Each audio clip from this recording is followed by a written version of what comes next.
On a cold February morning in 1961, 16-year-old Ian Fraser Kilmister pushed open the door of a small music shop in Stoke-on-Trent, walking straight into what would become the most humiliating moment of his young life. In his hands was a cheap acoustic guitar, bought with money his mother had saved from her cleaning jobs, and in his pocket was a week's allowance set aside for lesson fees. Guitar teacher Harold Mathews was known as the town's most respected music educator, a man who directed the local church choir, who had trained dozens of students in piano and guitar, meticulous and disciplined in every way. Young Ian imagined that Mathews would teach him to play like Elvis Presley. But the lesson would last only 20 minutes. Mathews would take Ian's guitar from his hands, shake his head slowly from side to side, and then speak words powerful enough to shatter a young soul. "Son, you have no ear for music. You're wasting your time. Take your money back and try something else." Sent from the room, Ian cried on the stairs, and nobody could have predicted that 40 years later he would pull up in front of that same shop in a Rolls-Royce, and that the oath he swore that day would change rock and roll history forever. If you're enjoying our story, please don't forget to subscribe. You won't want to miss how Lemmy's revenge unfolds. Stoke-on-Trent in the early 1960s was one of England's bleakest industrial cities. Smoke from pottery factory chimneys covered the sky with a grey shroud, and cramped homes filled with working-class families spread across every corner of the town. Ian Fraser Kilmister's family lived in one of these homes. His father had abandoned Ian when he was 3 years old, and his mother Moira struggled to make ends meet with cleaning jobs. Young Ian was a failing student at school, freezing up in mathematics lessons, appearing disinterested in literature and in physical education, shunned by other children who found him weak.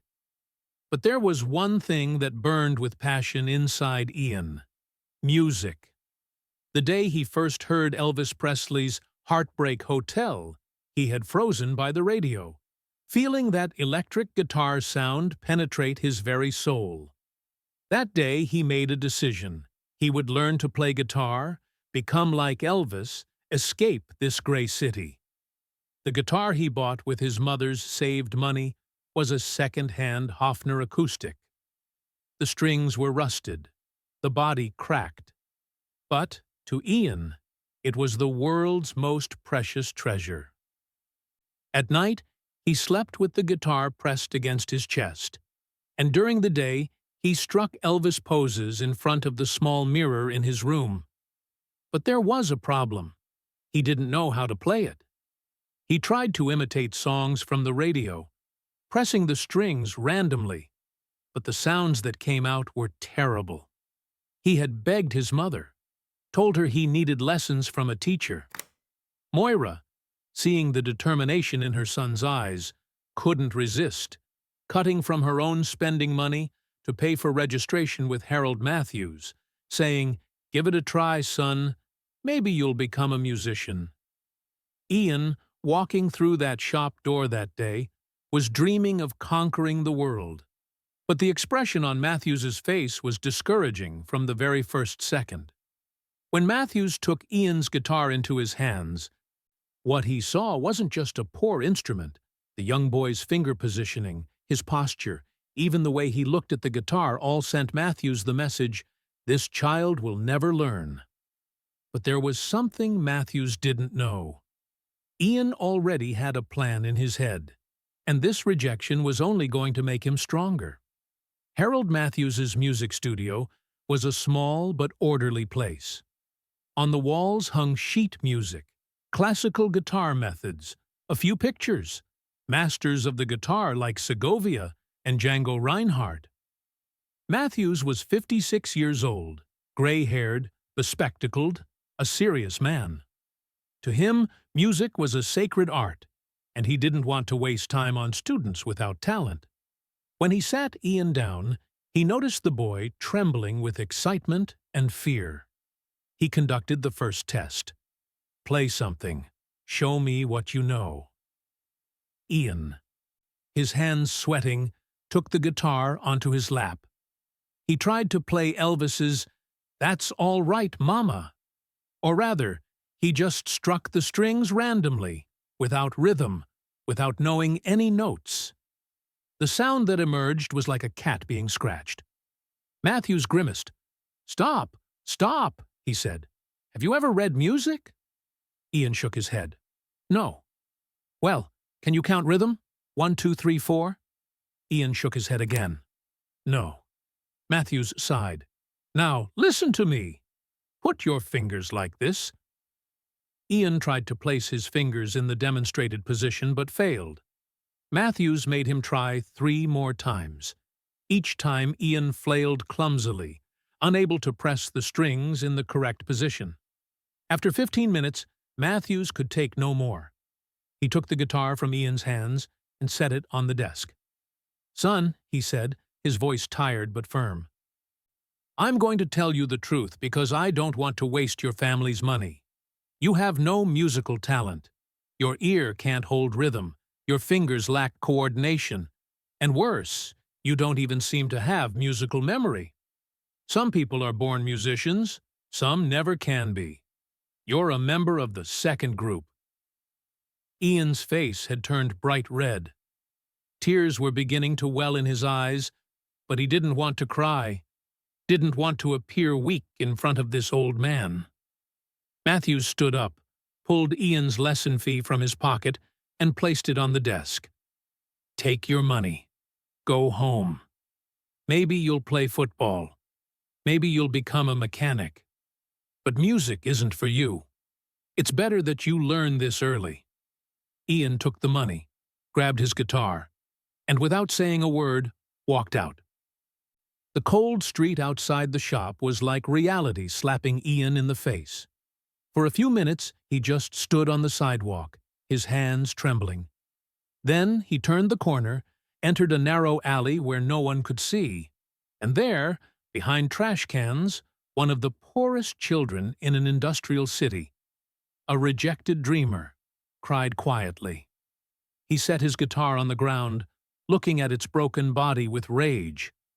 For a moment, he thought about smashing it, throwing away this wretched instrument, this foolish dream like garbage. But then his mother's face came to mind. He thought about how Moira had saved that money, a mother who spent hours scrubbing floors at cleaning jobs, imagining her son might become a musician. And Ian, kneeling in that alley, swore an oath. The words that spilled from his lips were filled with hatred.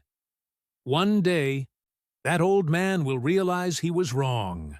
One day I'll be the greatest guitarist, and when he hears me, he'll die of shame." This oath wasn't an empty burst of anger.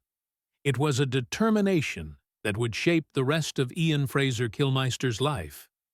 The world would come to know him as Lemmy. When he got home, he lied to his mother. "The lesson went great, Mom. The teacher said I'm talented." But crying in bed that night, his decision was clear. He didn't need anyone's permission, approval, or teacher. He would teach himself and prove them all wrong. After that day, Ian never walked past Harold Mathews' shop again. But he didn't give up the guitar. On the contrary, he began practicing with obsessive determination. After school, he locked himself in his room, repeating the same chords for hours. He didn't know notation, but he was learning by ear. He listened carefully to every rock and roll song on the radio, then picked up his guitar and tried to imitate it. His fingers bled. The hardness of the strings tore up his palms, but Ian didn't stop. Neighbors complained, "That boy makes those awful sounds day and night." But Ian didn't care. Mathews's no talent label rang in his head like an alarm, and every time he played, he imagined that old man's face, saying, "I'll show you." The 2 years from age 16 to 18 were painful, but educational for Ian. He formed his first band, an amateur rock group called the Rainmakers. He was the rhythm guitarist, but still clumsy. Their first concert was at a local youth club. Only 20 people attended, but when Ian took that electric guitar on stage, he felt like a god. But the performance was a disaster. Strings broke, the amplifier malfunctioned, Ian missed the rhythms. The audience whistled and booed, some walked out. After the concert, band members told Ian, "Maybe you should switch to bass. You're not very good at rhythm guitar." When Ian heard these words, he remembered Mathews again, the no talent label. But this time, he didn't cry. He just nodded and said, "Okay, I'll switch to bass." That decision would become one of rock history's most important turning points, though nobody knew it yet. Switching to bass was a new beginning for Ian.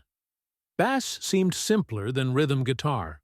Fewer strings, less complex chords. But Ian realized that bass was actually more powerful. Bass was a band's backbone, the heart of rhythm, and Ian's aggressive, attacking style matched better with bass.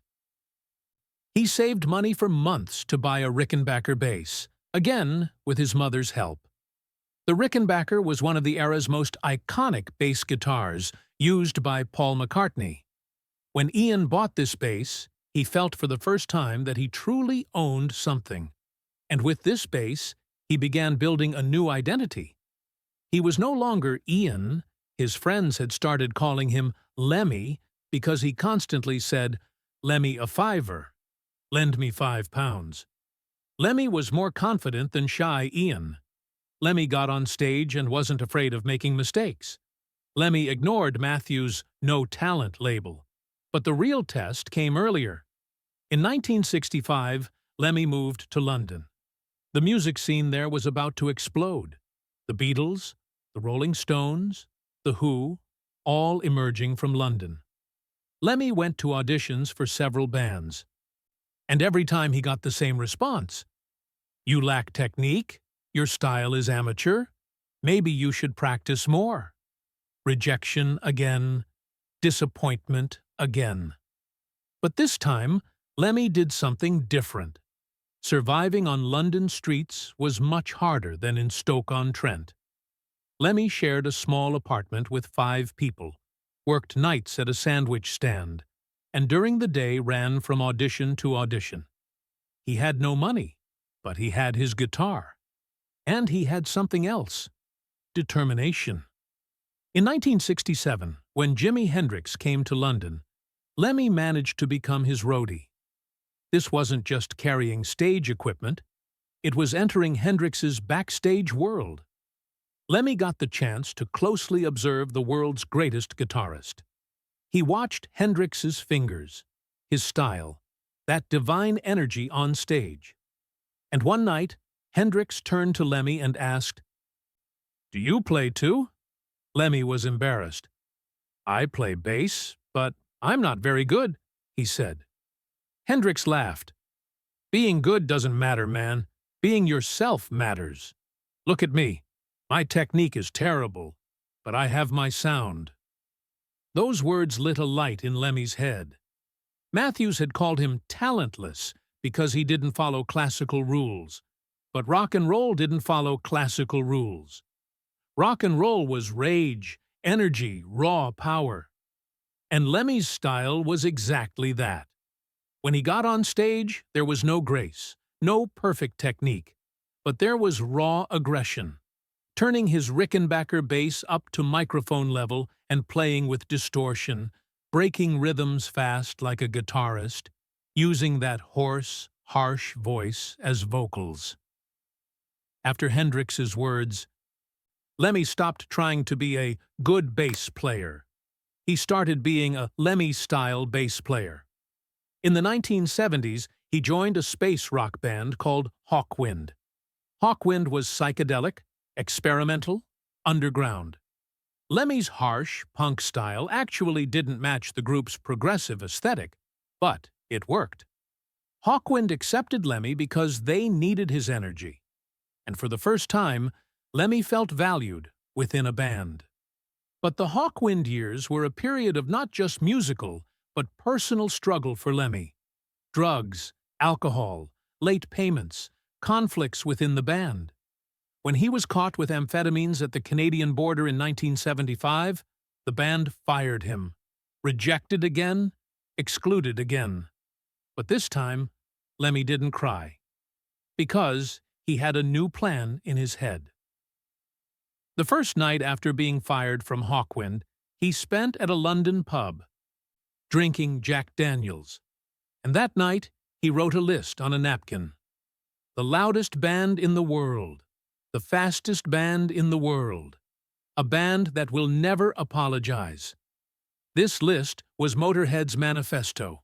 When Motorhead was formed in 1975, nobody gave them a chance. The first record label rejections were harsh. Too loud, too fast, won't play on radio, won't sell. But Lemmy didn't care. They released their first album with an independent label, Motörhead, 1977. The album created a small underground cult, but there was no mainstream success. The second album, Overkill, 1979, did a bit better. But the real explosion came in 1980. The album Ace of Spades and the single of the same name. The song Ace of Spades had one of the most iconic, recognizable, aggressive riffs in rock history. That metallic, ugly but equally beautiful sound coming from Lemmy's Rickenbacker bass, the drum's war machine pounding, Lemmy's hoarse vocal screaming, the Ace of Spades. This song was a manifesto. And when the world heard it, they were shocked. Ace of Spades climbed to number 15 on UK charts, an incredible achievement for a metal band at that time. Motorhead became stars overnight. Concerts sold out, albums broke records. Lemmy was becoming a rock icon.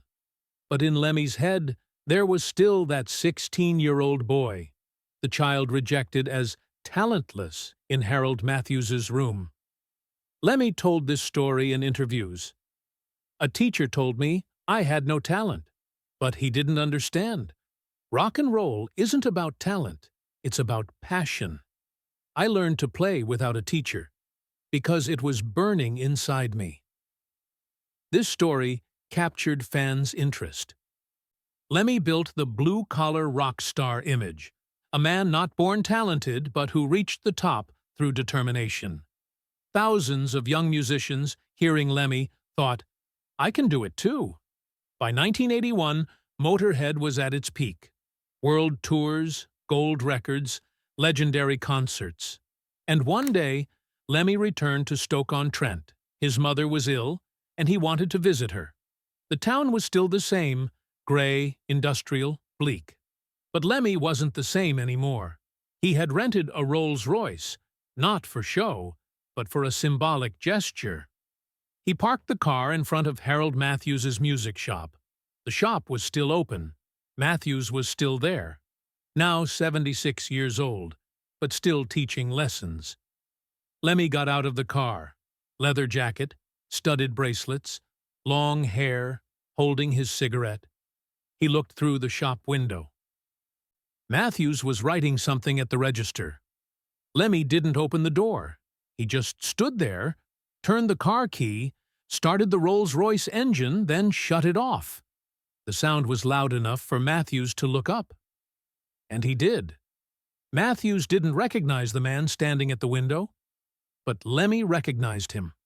20 years later, for the first time, he was looking into Mathews' face. And Lemmy did nothing, just smiled.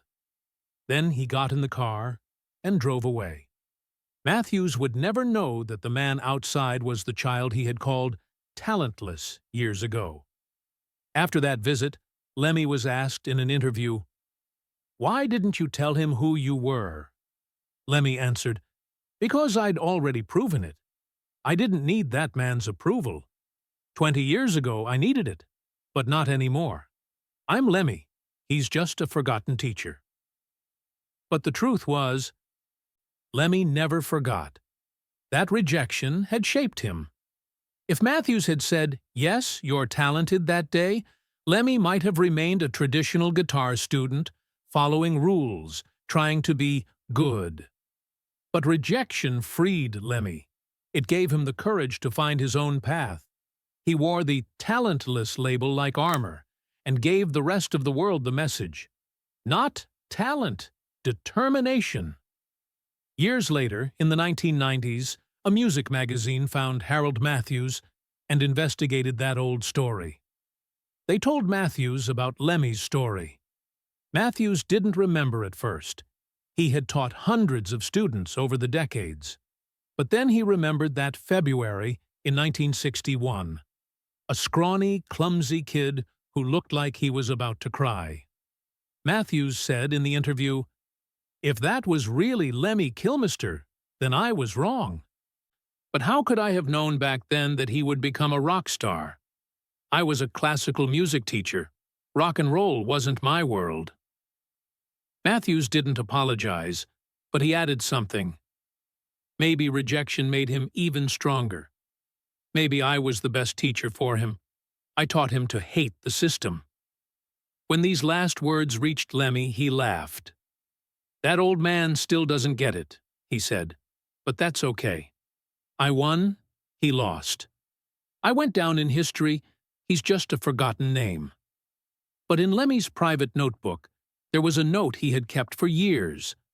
"Thanks to Harold Mathews for teaching me never to give up."